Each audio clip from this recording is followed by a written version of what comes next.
मुख्यमंत्री जी यहाँ पर आके घोषणा करके गए 1 फरवरी 2024 को। ये अखबार की कटिंग हमने इसीलिए लगाई है, आप सभी साथियों के लिए लगाई है। क्या लिखा पढ़िए कि मुख्यमंत्री घोषणा शुगर मिल के चुल्लू भर पानी में अगर इनको शर्म हो तो डूब मरना चाहिए। ये अपने नेताओं से जाके पूछे, हमसे जाके पूछ रहे हैं, शर्म आना चाहिए इन लोगों को। तो हमने जनता ने मैंडेट दिया, उसके हिसाब से काम कर रहे हैं। हमें तो भी बीजेपी के तथाकथित दलाल हैं, दलाल शब्द बहुत हल्का शब्द है, इनके लिए यूज़ करना पड़ेगा। जो दलाल हैं उन लोग क्या कर रहे हैं घर बैठे बैठे। ये प्रदेश में जब जब चुनाव आता है, चंबल अंचल में एक ही चीज़ की बात होती है, वो होती है शक्कर कारखाने की। भाजपा हो या कांग्रेस, वो शक्कर कारखाना चलाने की बात करती है। भाजपा की सरकार लंबे समय से यहाँ रही, शक्कर कारखाना चलाने की बात हुई ऊपर से नीचे तक, केंद्र में और राज्य में, मगर शक्कर कारखाना चालू नहीं हुआ। आज सर्वदलीय ये आंदोलन कैलारस में भूख हड़ताल हो रही है और एक बैनर भी बाकायदा पीछे लगाया हुआ है और जो मुख्यमंत्री की घोषणा है उसमें बाकायदा उसको दर्शाया गया है। यहाँ आंदोलन कर रहे कांग्रेस के विधायक पंकज उपाध्याय मेरे साथ मौजूद हैं, मैं उनके साथ चलता हूँ। लेकिन आपको कुछ फैक्ट बता देता हूँ कि ये जो कारखाना है वो सन 1971-72 में चालू हुआ था। इसमें तकरीबन 1200 कर्मचारी काम करते थे और 20,000 अंचल के जो किसान थे वो इससे जुड़े हुए थे। सीधे तौर पर ये कारखाना बंद हुआ तो 20,000 किसानों का जो रोज़गार का माध्यम था वो कहीं ना कहीं उनसे छिन गया। 2008 से ये कारखाना बंद है और आज इस कारखाने पर आंदोलन कर रहे हैं जाजोरा के विधायक पंकज उपाध्याय जी। हमारी अंचल के जो सांसद हैं उनसे बात हुई, उन्होंने कहा कि हाई लेवल पर मीटिंग हुई है, कारखाना चालू करवा रहे हैं, फिर ये धरना क्यों? सबसे पहले आपका धन्यवाद। और ये अकेला पंकज उपाध्याय धरने पे भूख हड़ताल पे नहीं बैठे हैं, ये एक पूरी हमारी संघर्ष समिति है, सर्वदलीय है। और इसमें हमारे गैराम धाकड़ जी, हमारे अशोक तिवारी जी, हमारे बहुजन समाज पार्टी के नेता नंदलाल खरे जी और तमाम हमारे आम आदमी पार्टी के सहयोगी सब हमारे बदन सिंह जी और हमारे तमाम साथी, राजनीतिक गैर राजनीतिक कई संगठनों के लोग, कई सामाजिक संगठनों के लोग यहाँ पर आके हमारी महिला शक्ति, युवा साथी और तमाम विद्यार्थी स्टूडेंट्स सभी ने हमारा समर्थन यहाँ पे किया है। इसलिए अकेला पंकज उपाध्याय, मैंने हमेशा कहा है कि पंकज उपाध्याय इसमें सबसे नया सिपाही है।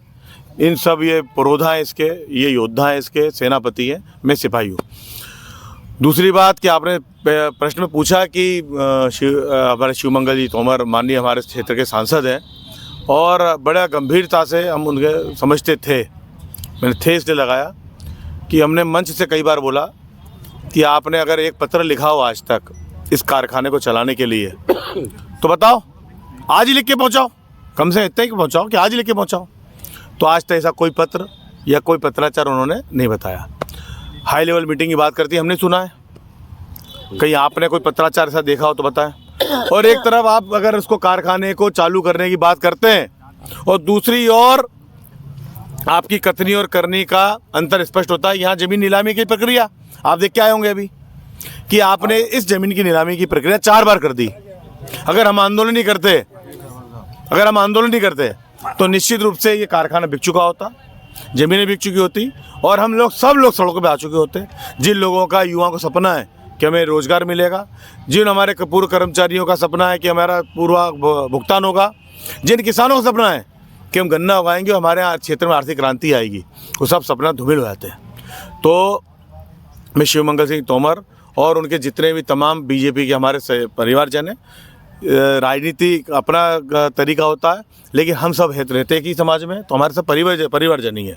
विधायक जी, सरकार चाहती है, हम अपेक्षा ये करते थे उनसे कि हमने हमेशा, जो मैंने आपको पहले बोला कि हमारा गैर राजनीतिक मूवमेंट है, कोई राजनीतिक मूवमेंट नहीं है। मैं इसमें सबसे नया हूँ, आप भी आएंगे, आपका भी स्वागत है। आप इस कारखाने को चलाने के लिए हमारे कंधे से कंधा मिला के कुछ तो कीजिए। लेकिन आज तक बीजेपी का एक नेता धरातल पे नहीं आया जिसने ये प्रयास भी किया हो कि कारखाना चालू हो। विधायक जी, लगातार आपका आंदोलन जारी है। आज आपने काली पट्टी बांधी हुई है, काले झंडे भी अंचल में लगे हुए दिख रहे हैं घरों पर, तो एक बड़ा संदेश कहीं ना कहीं जा रहा है इससे। अभी तक प्रशासनिक स्तर पर किसी का फ़ोन आया या अधिकारी का बात हुई? ये शासन, प्रशासन, सरकार सबकी हठधर्मिता है। हठधर्मिता ये है कि वो हम किसानों को, युवाओं को, जनप्रतिनिधियों को भी कीड़े मकोड़े के समान मानते हैं। ऐसे कई मामले हैं। आज कैलाश में एक बैठक हो रही है, उसकी सूचना नहीं दी उन्होंने। मुझे संवैधानिक अधिकार मिला है कि आपको मीटिंग में बुलाना पड़ेगा, लेकिन उनकी हठधर्मिता है। ऐसी हठधर्मिता है कि हम 17 तारीख से यहाँ पे धरने बैठे, 17, 18, 19, 20 5 दिन लगातार धरने बैठे रहे।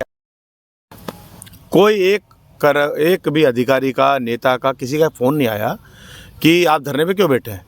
जब हम सड़कों पे उतरे हजारों की संख्या में, इनको किसी ने खबर दे दी, इनकी CID ने, कि 300 लोग आ रहे हैं। उन्होंने वैसी व्यवस्था करी। जब लोग सड़कों पे 10 से 15 हज़ार लोग सड़कों पे आ गए, 10,000 लोगों ने गिरफ्तारी दी, जब जाके इनकी नींद खुली और उस दिन दबाव में आके इन्होंने नीलामी रोकी। हम लगातार धरने बैठे हुए हैं, हमारे पास अभी तक कोई नहीं आया है। ज्ञापन देने के लिए हमने उनको सूचना दी है कि ज्ञापन लेने के लिए आप आइए यहाँ पर, अन्यथा हम सड़क पे उतरे आएंगे। विधायक जी, सत्र शुरू होने वाला है, 10 तारीख से सत्र शुरू होगा।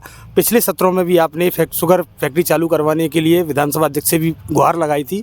चूँकि आपका 5 मिनट में माइक रोक दिया गया, 2 मिनट में आपका माइक रोक दिया गया, आगे क्या तैयारियाँ हैं सदन में? पूरी तैयारी है। अभी हम इसके बारे में बैठक करेंगे यहीं पर ही, और प्रयास ये करेंगे। मेरा सुझाव है हमारी पूरी संघर्ष समिति को, हमारे तिवारी जी, गैराम धकड़ जी, हमारे महेंद्र मिश्रा जी, मैं उनका नाम लेना भूल गया, वो यहाँ पर आए नहीं, हमारे नंदलाल खरे, हमारे सब, मैंने क्या बताया आपको कि हमारे बदन सिंह जी, हम सब लोग, सभी पार्टी के लोग यहाँ बैठ के निर्णय लेंगे। मेरा सुझाव हमने दिया कि अगर ये विधानसभा के सत्र के पहले कोई ठोस लिखित में हमें आश्वासन नहीं बिल्कुल कि फलानी तारीख से कार्रवाई प्रारंभ होगी, नहीं देंगे, तो ये धरना हम भोपाल ले आके विधानसभा के बाहर बैठेंगे। अगर सब सहमत होंगे तो हम आगे चल के ये निर्णय लेंगे। और मैंने भी बात करी कि हम आमरण अनशन के लिए भी तैयार हैं। इस कारखाने पे अगर सुनवाई नहीं होगी, आमरण अनशन करेंगे, चक्का जाम करेंगे, जो कर सकते होंगे वो सब करेंगे। अभी गांधीवादी तरीके से जो हमारे नेताओं ने मार्गदर्शन दिया है वो हम कर रहे हैं। ठीक है। और भी सर्वदलीय समिति में तमाम सारे जो नेता हैं, मार्क्सवादी कम्युनिस्ट पार्टी के नेता हैं और लगातार इस शक्कर कारखाने के लिए वर्षों से आंदोलन कर रहे हैं। पीछे लगा मैं अशोक तिवारी जी के पास चलता हूं। तिवारी जी, वर्षों से आप आंदोलन कर रहे हैं, अभी सरकार की तरफ से क्या इनपुट निकल के आ रहा है? नहीं, सरकार ने पहले भी इस कारखाने को नीलाम करने की कोशिश की थी। स्क्रैप के नाम पर 2 करोड़ 86 लाख रुपए में इसको नीलाम करने की कोशिश की थी। तब भी हम लोगों ने आंदोलन करके उस नीलामी को रुकवाया था और कारखाना नीलाम होने से बचा है। अभी भी ये परिसंपत्तियों को बेचने की कोशिश कर रहे हैं। हमारी मांग है कि कारखाने को चलाया जाए, नंबर 1, किसान कर्मचारियों का भुगतान किया जाए, परिसंपत्तियों को नहीं बेचा जाए और कारखाने को कोऑपरेटिव सेक्टर में ही चलाया जाए। ये हमारी मांग है। इसके लिए सरकार विशेष रूप से अनुदान दे, जिससे ये कारखाना चले, जो माननीय मुख्यमंत्री जी ने कहा है। 2 बार शिवराज सिंह जी ने कहा है, सिंधिया जी ने कहा है और उसके बाद अन्य नेतागणों ने भी कहा है, मोहन यादव जी ने भी अभी कहा है। तो हम लोग उसको मांग कर रहे हैं कि उनकी मुख्यमंत्रियों की घोषणा पर अमल किया जाए।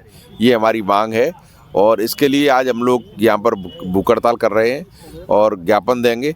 और सरकार अगर हमारी मांगों को नहीं मानेगी, जो हम लोगों ने पहले सत्याग्रह भी किया है, पर संपत्ति को बचाने की कोशिश की है, आगे भी हम लोग आंदोलन करेंगे और विधानसभा पर भी आंदोलनात्मक कार्रवाई की जा सकती है। हमारी अंचल के जो सांसद हैं उनसे बात हुई, सांसद जी का कहना है कि हम शक्कर कारखाना चालू करवाना चाहते हैं। कहीं ना कहीं ये जो विपक्षी दल हैं वो लोगों को गुमराह करने का काम कर रहे हैं। इस पर आपकी प्रतिक्रिया क्या है? नहीं, गुमराह कहाँ कर रहे हैं, हम तो मांग कर रहे हैं कि चलवाया जाए कारखाने को। हम तो खुद ये कह रहे हैं कि मुख्यमंत्री जी ने कहा है उसको अमल किया जाए। हम खुद ये कह रहे हैं कि जो आपने चीफ सेक्रेटरी ने जो मीटिंग की है जैन साहब ने, उसमें उन्होंने कहा है कि हम कारखाने को चलवाएंगे, उस पर अमल किया जाए। हम कहाँ रोक रहे हैं, हम तो मांग कर रहे हैं उल्टा उनसे। अब ये तो गलत कह रहे हैं वो कह रहे हैं कि हाईकोर्ट का जो आदेश है, हाईकोर्ट के आदेश के बाद में ये क्यों आंदोलन कर रहे हैं? अगर वो 5 बीघा जमीन कोर्ट के आदेश पर बिक रही है। हाईकोर्ट ने कारखाने को चलाने का आदेश थोड़ी दिया है। हमने तो 5 मांग बताई ना आपको श्रीमान। पहली मांग कारखाने को चलाया जाए, दूसरी मांग कोऑपरेटिव सेक्टर में चलाया जाए, तीसरा कारखाने चलाने के संबंध में जो मुख्यमंत्री जी की घोषणा है, दोनों मुख्यमंत्रियों की, उन पर अमल किया जाए। ये मांग कर रहे हैं हम लोग। पर संपत्तियों को अनावश्यक नहीं बेचा जाए, सरकार अनुदान दे। ये है। आगे की क्या रणनीति है? आगे की रणनीति हमारी ये है कि हम लोकतांत्रिक तरीके से, संवैधानिक तरीके से अपनी मांग को आगे ले जाएंगे। जरूरत पड़ेगी तो विधायक जी ने बोला है कि विधानसभा में उठाएंगे और विधानसभा के बाहर भी आंदोलन करेंगे, मांग करेंगे। अभी तो सरकार का ही काम है ना श्रीमान, चलाना तो हमारा काम तो है नहीं। अब वो कह रहे हैं कि हम चलाएंगे ना, तो फिर जैसे कैसे चलाएंगे? एक दिन में तो कारखाना चलेगा नहीं ना। पहले गन्ना पैदा किया जाएगा, 2 साल उसमें लगेंगे, कारखाने के प्लांट की रिपेयरिंग, रिप्लेसमेंट जो भी किया जाएगा उसमें टाइम लगेगा। कुछ प्रोसेस तो आगे बढ़ाएं वो। विधायक जी, जो ज़मीन बिकने की बात है, 5 बीघा ज़मीन है, उसके विक्रय की बात है और कह रहे हैं कि आइए। हाईकोर्ट का जो आदेश है, आइए मेरे साथ, आइए आइए आइए आइए आइए आइए बताता हूँ आपको। ये मुख्यमंत्री जी ये गुमराह कर रहे हैं। मुख्यमंत्री जी यहाँ पर आके घोषणा करके गए 1 फरवरी 2024 को। ये अखबार की कटिंग हमने इसीलिए लगाई है, आप सभी साथियों के लिए लगाई है। क्या लिखा पढ़िए कि मुख्यमंत्री घोषणा, शुगर मिल के कर्मचारी और किसानों को 54 करोड़ रुपए देंगे, नई फैक्ट्री लगाएंगे। ये मैंने लिखा, अखबार ने छपा है, बड़े अखबार ने छपा है। एक एक बात लिखी गई है। ये कोर्ट को बरगलाने के लिए, और कोर्ट जनता के लिए होती है, और हमें जनता की कोर्ट ने बोला है, हमें जनता की कोर्ट ने बोला है कि कारखाने की ज़मीन नहीं बिकना चाहिए। हम ज़मीन नहीं बिकने देंगे, इनको जो करना हो हम लगातार कह रहे हैं। ये कोर्ट में ये क्यों पैसे देने का बोल नहीं रहे। ये माननीय कलेक्टर साहब, माननीय मुख्यमंत्री के जी ने जो घोषणा करी, क्यों जाके नहीं बोल रहे। क्या इनके पास 3 करोड़ रुपये नहीं है? ये 400 करोड़ रुपया यहाँ पर हुकुमचंद मिल के लिए ने दिए। क्या हमारे केलारस की जनता ने इनका क्या बिगाड़ा है? मैं पूछना चाहता हूँ मुख्यमंत्री जी से। और ये आंदोलन हमारा मुख्यमंत्री के खिलाफ है अब तो, क्योंकि उन्होंने यहाँ पे घोषणा करी, उन्होंने घोषणा करी कि ये 3 महीने के अंदर कारखाना चालू हो जाएगा। विधायक जी, क्या आपके खिलाफ एक नैरेटिव भी सेट किया जा रहा है? भाजपा के जो नेता हैं, आईटी सेल है, वो लगातार आपके पुराने जो वीडियो हैं जिनमें शुगर कारखाने की मांग को लेकर के आप बातें करते थे, उन सबको लेकर के कहीं ना कहीं सोशल मीडिया के माध्यम से चलाया जा रहा है कि मैं शुगर फैक्ट्री चालू करवाऊंगा। आखिरकार वो चालू क्यों नहीं करवा रहे, उस पर आपकी प्रतिक्रिया? बहुत बढ़िया बात है। इनको शर्म आना चाहिए। जो भी बीजेपी के तथाकथित दलाल हैं, दलाल शब्द बहुत हल्का शब्द है, इनके लिए यूज़ करना पड़ेगा। जो दलाल हैं उन लोग क्या कर रहे हैं घर बैठे बैठे? ये ज़मीन नीलाम हो रही है, तुमको आने वाली पीढ़ियाँ धिक्कार देंगी, इनका मुंह नहीं देखेंगी। इनके बच्चे पूछेंगे कि हमको नौकरी नहीं मिल रही, तुम क्या कर रहे थे। हमारे आने वाली पीढ़ियाँ हमें देखेंगी, सम्मान से बोलेंगी कि हमारे सब बुजुर्ग यहाँ बैठ के आंदोलन कर रहे थे, ये शक्कर कारखाने ज़मीन नहीं बिके, हम आंदोलन कर रहे हैं। और सरकार इनकी इन्हें शर्म आना चाहिए। चुल्लू भर पानी में अगर इनको शर्म हो तो डूब मरना चाहिए। ये अपने नेताओं से जाके पूछे, हमसे जाके पूछ रहे हैं, शर्म आना चाहिए इन लोगों को। तो हमने, जनता ने मैंडेट दिया, उसके हिसाब से काम कर रहे हैं। हमें विपक्ष का काम दिया, विपक्ष का काम कर रहे हैं, धरना दे रहे हैं, ईमानदारी से दे रहे हैं। ये गोली मारना चाहे गोली मार दें, जेल में डालना चाहे जेल में डाल दें, आंदोलन लगातार जारी रहेगा। एक बात और विधायक जी, जिसे मैं आपसे पूछना चाह रहा था कि सरकार ने एक बात कही थी कि भाजपा के जो विधायक हैं उनको 15-15 करोड़ रुपए दिए। कांग्रेस के विधायकों ने भी मांग की कि हमें क्षेत्र के विकास के लिए पैसा दिया जाए, तो फिर 3-3 करोड़ रुपए देने की बात कही सरकार ने। कितना पैसा अब तक जारी हुआ? अभी तक मेरी विधानसभा में 1 लाख रुपया नहीं दिया है इन लोगों ने। मैं आपके बहुत प्रतिष्ठित चैनल है आपका, 1000 लोग जुड़े हुए हैं। इस चैनल के माध्यम से बताना चाहता हूं कि लगातार झूठ बोल रहे हैं, दोहरा व्यवहार कर रहे हैं। हमारी जनता के साथ में दोहरा व्यवहार किया जा रहा है। इधर के विधायक को 15-15 करोड़ रुपये दे दिए, इधर के विधायक को 15-15, 20-20 करोड़ रुपये दे दिए, 20-20 करोड़ दे दिए। हमें इन्होंने फूटी कौड़ी नहीं दी है। क्षेत्र का आप मानते हैं कि इसी कारण विकास बाधित हो रहा है? बिल्कुल बाधित हो रहा है। सबसे बड़ा विकास बाधित हो रहा है शक्कर कारखाने से। अभी बात शक्कर कारखाने की है, शक्कर कारखाने को प्रारंभ कर देंगे हम।